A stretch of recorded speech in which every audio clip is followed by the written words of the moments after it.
Quick spoiler warning, this video covers major plot points from the JJK manga, including the ending. If you're not caught up, you've been warned. Everyone says Gojo's the strongest, and to be fair, it makes sense.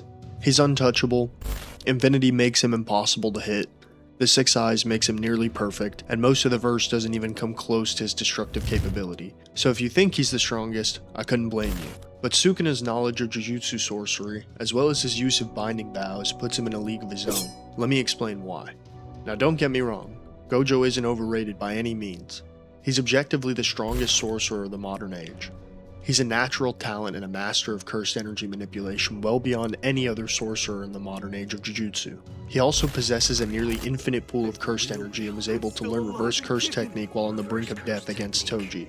Infinity divides the space between Gojo and an object by half, then a quarter, then an eighth, and so on. So the object continually slows down but never actually touches it. The Six Eyes are an innate gift rarely inherited within the Gojo clan. They're a non-standard Jujutsu trait manifesting as a pair of bright blue eyes that grant a bearer extrasensory perception. That includes seeing the flow of cursed energy in extreme detail and the ability to use that flow to read cursed techniques. The eyes also allow for ultra-precise control over the user's cursed energy, which is indispensable for properly utilizing the Limitless technique. Speaking of the Limitless is an inherited clan technique that manipulates space at an atomic level, bringing the concept of infinity into reality. That combination isn't just strong, it's broken. Against anyone else, it's a closed system.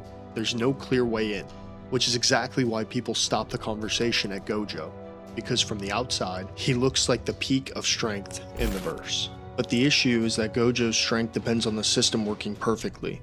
Everything he does is built on Jujutsu rules being stable, predictable, and optimized. But what happens when someone doesn't just follow those rules and instead understands them better than anyone else? That's where Sukuna comes in. Sukuna is a different interpretation of the strongest.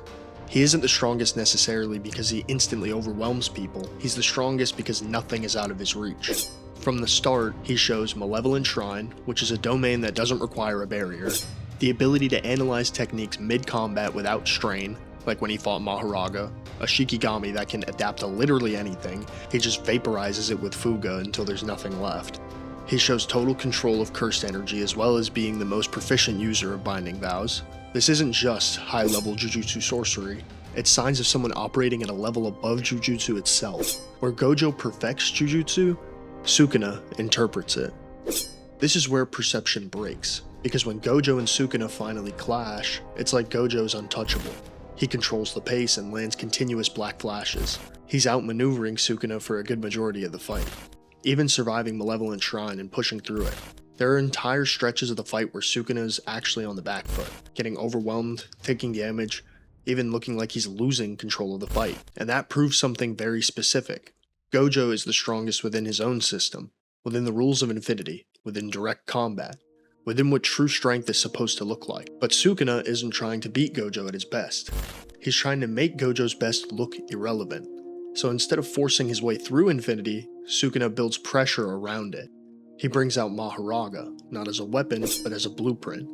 Every time that wheel turns, it's analyzing Gojo's infinity, breaking it down piece by piece. Then he adds Agito into the fight. Now Gojo isn't fighting one opponent, he's being overwhelmed from multiple angles at once. Maharaga adapting, Agito applying pressure, Sukuna watching, learning, waiting. Gojo's still winning exchanges, but the fight is slowly shifting in a direction he can't control anymore, because Sukuna isn't reacting, he's setting up the end. Once Maharaga fully adapts, Sukuna doesn't just copy the results, he refines them. The slash that follows isn't a normal attack, it's something entirely different. A cut that doesn't travel through space, it cuts through the concept of space itself. Infinity doesn't slow it, doesn't block it, doesn't even interact with it. Because Sukuna didn't overpower Infinity, he made it irrelevant. And the moment that happens, the fight's already over. Because once Gojo's absolute defense is gone, there's nothing left that Sukuna can't reach. By the end of it all, the result isn't ambiguous. Sukuna kills Gojo. Not through luck, or through a single moment, but through gradual adaptation, superior long-term strategy, and a deeper understanding of Jujutsu mechanics. Gojo himself acknowledges him. He dies believing he did everything he could, and trusts his students to handle the rest. Gojo feels like the strongest, Sukuna proves it. Because in Jujutsu Kaisen, true strength isn't just power, defense, or dominance over weak opponents. It's the ability to break what shouldn't be breakable, adapt to what shouldn't be survivable, win against the one person who's supposed to be unbeatable. Gojo represents the peak of Jujutsu. Sukuna represents what happens when someone goes beyond that peak. So yes, Gojo is the strongest sorcerer of today. That was always true. But Sukuna's the strongest sorcerer in history. And when the two definitions finally collide, there's no split decision. No debate, just one outcome that makes it clear. The strongest wasn't the one who looked untouchable. It was the one who proved nothing actually is. Thank you guys so much for watching, and if you enjoyed, please like, comment, and subscribe, and comment more characters down below you want to see in future videos. Peace.